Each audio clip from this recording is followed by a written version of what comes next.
Well, we said when the crash began in the panic of '08 that we said that after all of the recovery failed, they would take us to war. And taking us to war takes its shape in different ways. And the war now is to control the people. Look at the numbers that just came out 2 days ago. Oh, violent crime is up 18%.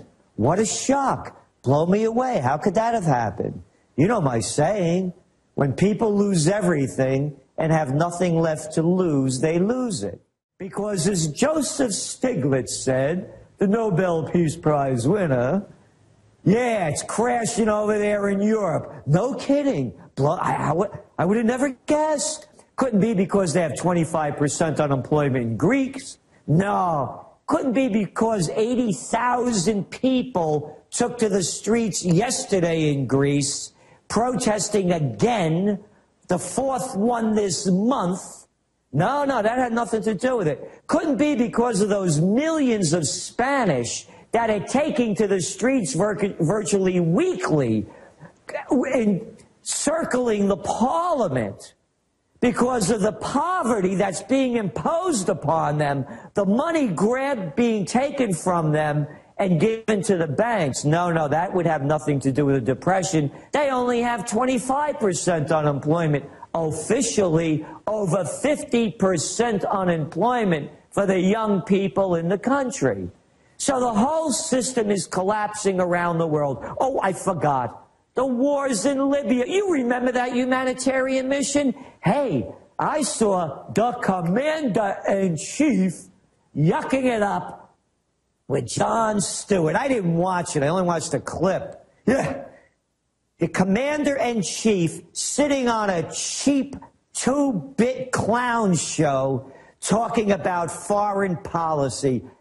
Would you imagine Eisenhower sitting there? That's how low the bar has fallen in America.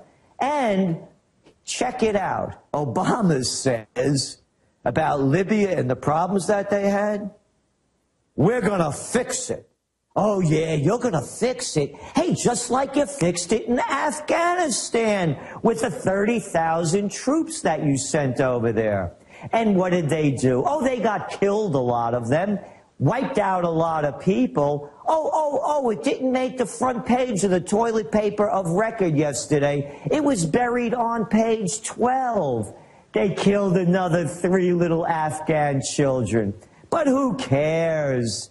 Because it's the presidential reality show. So the whole thing is collapsing, and what are they doing? They're distracting us at every moment. Last week it was Big Bird. This week it's about Romney's binder, and no one is speaking about the issues. Both of these little boys are just going on all the talk shows, all the yucking it up. I love the way they laugh. They were criticizing Biden for his behavior when he was debating Ryan, you know, the Cheshire cat against the mouse. That's what it looked like to me. And here's Biden. Check it out. Go to the, look at the dinner that Obama, the Al Smith dinner, and Romney were out yesterday. And you see the picture there.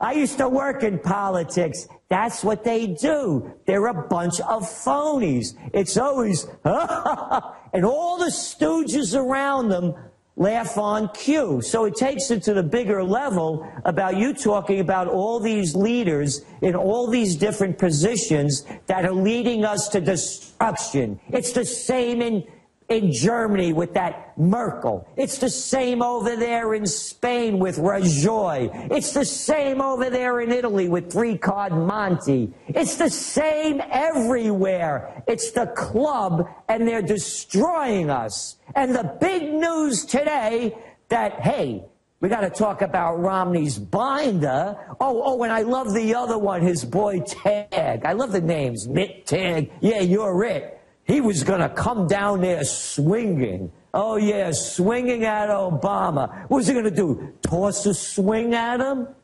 These guys never fought a day in their lives. All they are big mouths, so it's not making the news. Just a minor little story. Doesn't make much difference.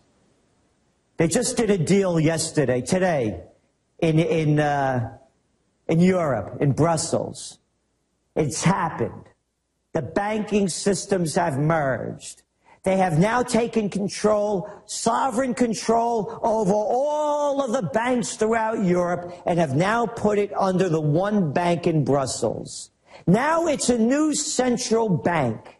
There is a new world order. No, it's not the Illuminati. You don't have to go find it someplace hiding. It's in front of everybody's eyes, Alex. The new world order is the banking order. It's an old world order. They kind of try to cover it up, and they're covering it up again. This is not news that's making the news. And as you said, it's in the paper, but in the back of it, it's like, oh, yeah, and now the country's all sovereignty will be given to the private bank, and that's the way it is, and you're going to take your taxes and pay it to foreign bankers and tell you how lazy you are. How's that sound? And they call it a world government and brag they've conquered us, and the Rothschilds and Rockefellers, as you know, Financial Times has reported, they just merged their holdings. Gerald, continuing how big a deal this is. You've got the Rothschilds and Rockefellers merging. That happened a month ago, a sign that the whole world's coming together under this. They're announcing a banking dictatorship worldwide.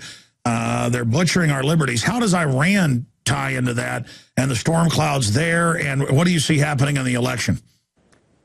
Well, on Iran, I have to tell you, I'm quite upset about what I just saw. In Florida, they're running ads, campaign ads, featuring Israeli Prime Minister Benjamin Netanyahu, warning about that red line, and no one's to tell Israel that they have a red light, and how Iran's this great threat. I want to read to you a quote from our Autumn Trends Journal. It just went out last week. Mr. Prime Minister, you want a crude, rude, unprecedented, reckless, and risky intervention into the U.S. elections. Who are you trying to replace? The administration in Washington or that of Tehran? That, Alex,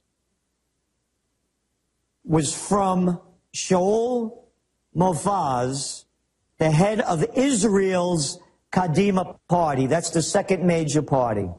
Could you imagine that a foreign power is injecting themselves into our American election? Where are the prostitutes saying what an outrage this is? That somebody should be running ads and telling us that we have to support Israel unconditionally. This is running on, and I'm going to make this clear, I'm not an anti-Semite. I'm not in favor of supporting anybody outside of America. I'm Italian. That's where my money would go first, but I don't want it going there either. So to have this going on, so where is the election going? It's right at the wire. We had changed our forecast. We had believed that Obama was going to win. Now we don't know, and I'll tell you why. Because it's all about performance. Look at what happened. Obama bombed. He was lackluster in the first debate. Boom! His poll numbers shot down. Why? Because it's the presidential reality show. There is no substance. So the second debate, he does better. His poll numbers move up. What did he say of substance? What did Romney say of substance in the last debate? How about nothing? There was one guy, Obama, trying to defend a track record that's undefensible, and then we have Romney with a plan that has no plan. So here's what the campaign debates have come down to. They get asked a question, and then what they do is they repeat the question, and after they repeat the question, they go, and kick into the same damn campaign speech we've been hearing over and over for over a year. So all it is about is performance. Look at the language that they used after that so-called debate that was hosted by Candy Crowley from the Cartoon News Network, CNN, featuring Mouse Blitzer, AC/DC 180, and the rest of the clown crew. And again, you know, I'm talking about, I call it the presidential reality show. What American could be proud to be an American after watching these debates? This is it? An empty suit and a stuffed shirt? An emperor with no clothes and a vulture capitalist that craves power? Listen to what Eisenhower said, that any man that seeks the presidency is either a egomaniac or crazy. You don't seek this. You like a George Washington. You don't. They want you. You don't go seek it. Romney's been running forever. Is Obama really playing president? I mean, this cat's out there with his sleeves rolled up every damn day doing a campaign gig. You and I know. I mean, we're running businesses. You can't do this. Who the hell's running his show? You got a whole country to run, and this guy's on the campaign trail. It's so serious, but people refuse to see it for what it is. As I mentioned, when you looked at that debate, that so-called debate the other night, and look at all of the coverage, all it was about, you know, Obama came out swinging. It was, you know, it was bitter from the beginning and biting and blah, blah, blah, blah. But how about the policies? What did they talk about? What did they say that they were going to do? And there's not a dime's worth of difference. I can make a point to prove it. Romney comes out and says, more clean coal. Oh, clean coal, great. That's like being almost pregnant, isn't it? I got enough, more fracking, and Obama hasn't opened up enough public lands. I'm going to open it up for more fracking. Oh, and more opening up of those pristine areas for drilling and get that pipeline running down there from the tar sands through Canada. What does Obama do? He one-ups him. He calls out Romney for closing down a coal-burning plant when he was governor of Massachusetts. So this is what we have. When it comes to more war, each one talks tougher than the other. So when you're saying where is the nation going, it's right in front of us. It's going down the crapper by two little boys that try to play tough out there on the stage that couldn't fight their way out of a paper bag. And this fat-mouthed Romney, I've had it with him, talking about bombing this country, bombing that country, while Romney spent 2 years running away from the draft in Vietnam, missionary Mitt in France. Imagine being a Mormon missionary in wine-drinking, cigarette-smoking, caffeine-addicted, Brigitte Bardot-loving France. No wonder why he got punched out when he was over there. And he did. So here's a draft dodger and telling us what we should do. And by the way, here's my... Oh, and Obama. I love when Obama goes into commander-in-chief mode. Twice he reminded us, I got Osama bin Laden. And by the way, who is this guy Al-Qaeda? I thought Al-Qaeda was dead after they got Osama. Well, I'll tell you where Al-Qaeda is. They're putting them into Syria and Libya. And that's my question. Romney saying, hey, we're going to get you, Russia.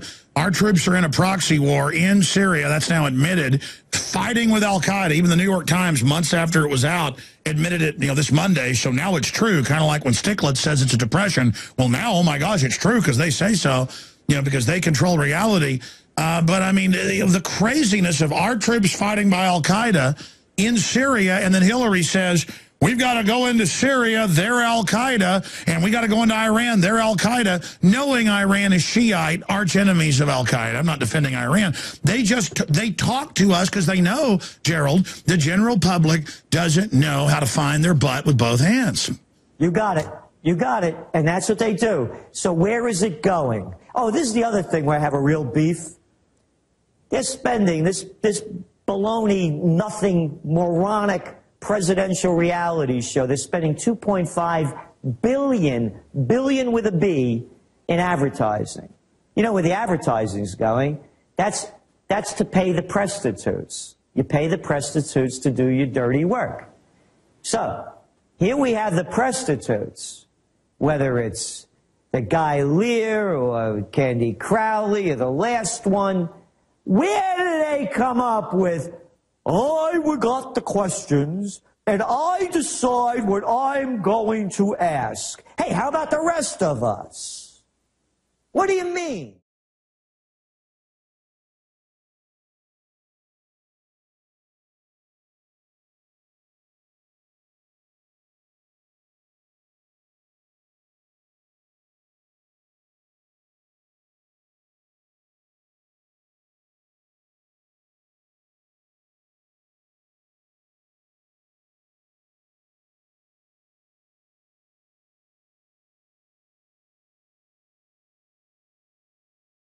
No, I mean, it's ridiculous. It's ridiculous. Here they are, Alex. The networks are running the campaigns. Let's get this straight.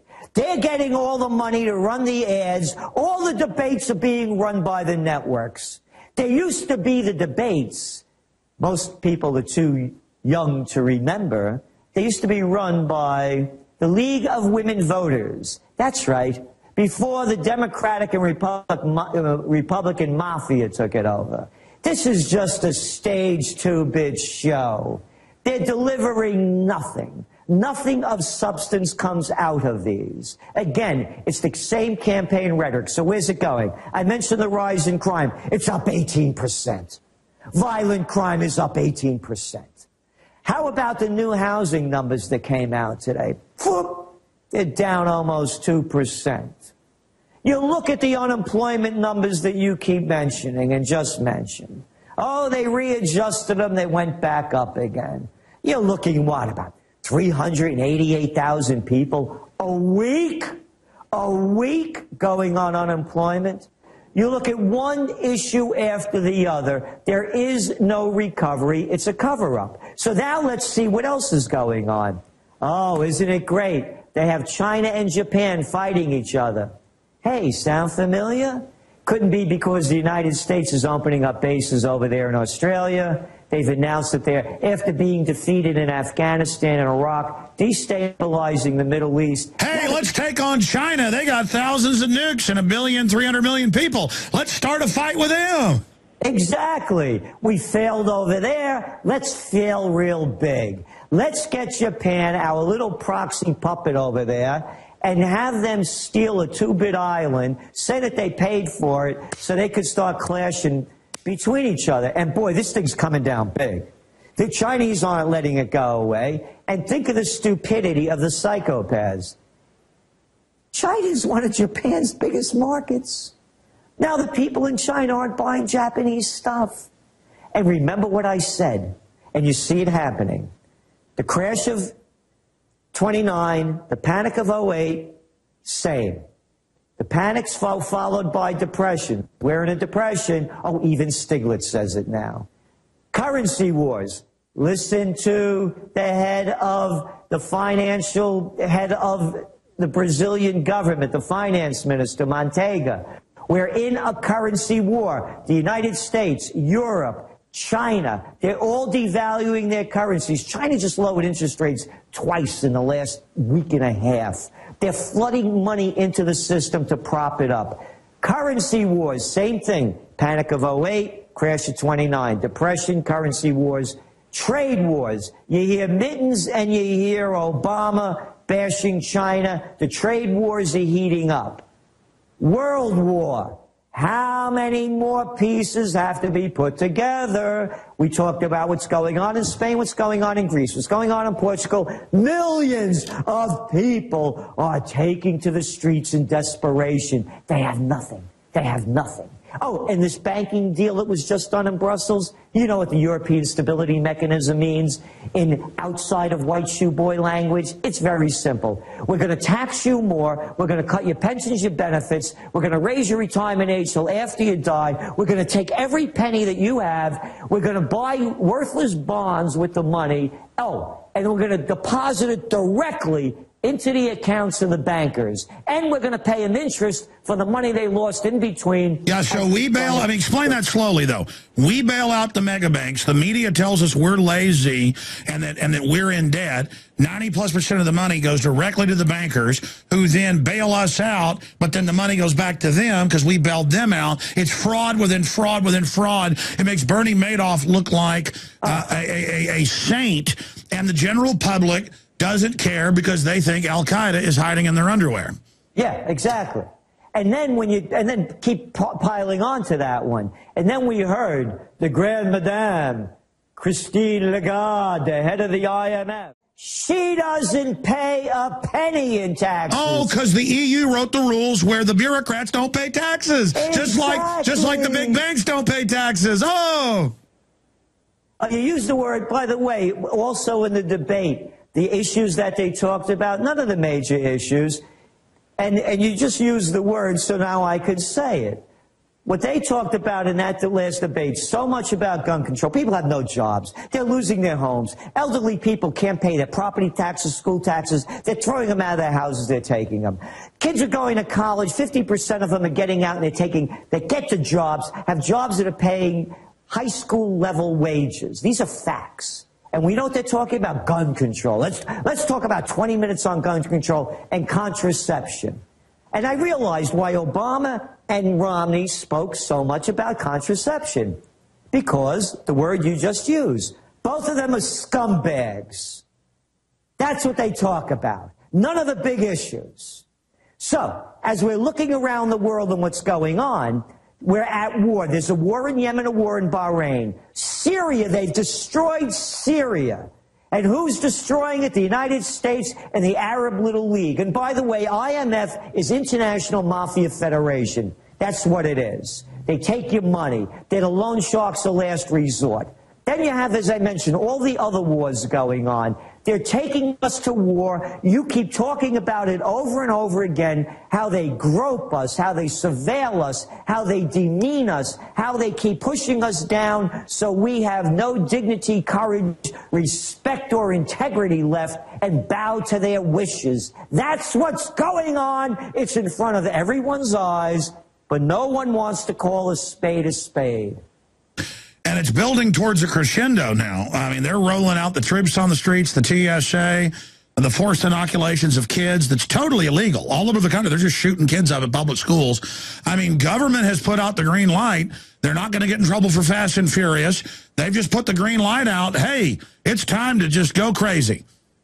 Yeah, and nobody gets, you haven't seen any heads roll on Wall Street. I love it. They're all talking about, what has to be done on what. They have a free hand. Oh, and by the way, one of the reasons that's given why John the Slime Corzine was never even brought in for questioning, besides him being a bundler for Obama, besides him being the former CEO of the Goldman Sachs gang, besides him being the senator and governor of New Jersey, the same law firm that represents MF Global is the white-collar law syndicate, one of the top ones in the country. And you know who used to work there? It's such a surprise. Eric Holder, our attorney general. Oh. Yeah, couldn't be. No. How dare you insinuate that? He's a good man. Yeah, and just because they're doing business with MF Global, and that's the law firm that he came from. The whole thing is one club. It's not a revolving door. It's one door. It's the banking door. Hey, you know that cover that we had on the Trends Journal that got so much popularity, that wonderful Anthony Frida cover? Yes, we'll punch it up. Christ whipping the money changers out of the temple. Think about it, Alex. This has been going on as old as civilization. The money changers are in charge. I just did a show out of Australia, ABC Australia, and when I went on, the host played a song. I never heard this song. It was a Woody Guthrie song, and it was a Woody Guthrie song about the money changers. Gerald, continuing here, I mean, there's so much to talk about. What's your take on the Iran thing? I mean, how fast that could happen? I guess they want to get Syria out of the way and get al-Qaeda in charge there. And then I guess in a year after that, they'll be bombing Syria again to get rid of the al-Qaeda they put in. That's already started in Libya. I mean, where do you see this military madness going?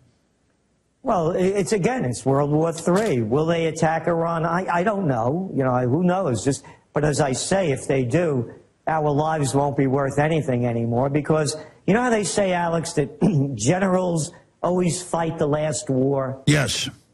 They're doing it again. They're fighting the last war. And if there's a war against Iran, these are the Persians. There's 70 million of them. Very intelligent people. This isn't Iraq with 26 million people and a very different country. This is a very sophisticated society.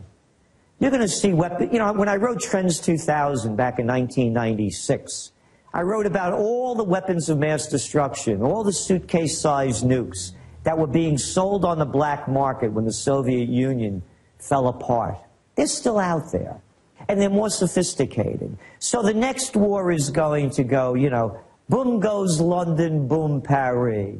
You're going to see suitcase-sized nukes blowing off. You're going to see dirty bombs. You're going to see weapons of mass destruction, biological warfare. It's going to be uncontrollable. And, of course, they'll come out with the lines, we're going to be able to fix it, like our commander-in-chief just said on the comedy show the other night about how they're going to fix the problem when 4 Americans get killed. Hey, how about all the other Americans getting killed? Oh, that's all right. They're only soldiers. They don't care. They're not ambassadors. That's the other thing, by the way, it really gets me. An ambassador gets killed. Maron! Oh, my God, the ambassador! You know, when Sergeant Rodriguez gets blown up and gets killed by a roadside bomb in Afghanistan, when Tammy White gets her brains blown out by a sniper in Afghanistan, when somebody else, you know, Michael Smith, the lieutenant, he gets killed by a rocket-propelled grenade, the president, the secretary of state, nobody shows up. They don't even show the coffins on TV. But when the ambassador gets killed, boy, oh boy, the whole crew comes out, the world stops, the embassies are all... But when anything happens to us, it doesn't matter. And I'm saying that because it leads into your next question, what could change it? The whole system is built upon making them look better than you or me. And what I say to everyone right now, that the only way that the change is going to come is when you make the change. It has to start with the individual. We all have unique gifts. You have yours, they're a parent. And everybody has to rise up to keep making your unique gift greater and greater. I have a friend of mine, Sonny Rollins, the great jazz saxophonist. He's in his 80s. He gave me a quote from one of my books, what Zizzy gave Honey Boy. He practices every day. He practices every day, getting better at his trade. You don't hope for things to happen. I say this because we're in this campaign cycle that's ending. We're going to be left with a choice of a lesser of two evils. And I'm saying I don't go out with evils. I don't deal with evils. I don't do business with evils. I don't hang out with evils. Why would I vote for an evil to run my life or run my country? So I'm saying that because people don't have the belief that they are as least good as their leaders. So I suggest this. If Clinton can, if Bush can, if Obama can, and Romney can, then you can, and I can. Unless, of course, you think that their mother's better than yours. Just speaking for myself, they're not superior to me.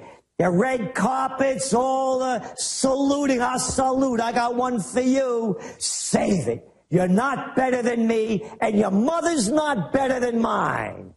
Let's just call it equal so this doesn't get out of hand. So people have to find within themselves to stop buying into the baloney, raise themselves to the highest levels, because when the collective consciousness changes, Alex, to me, that's the only way it changes.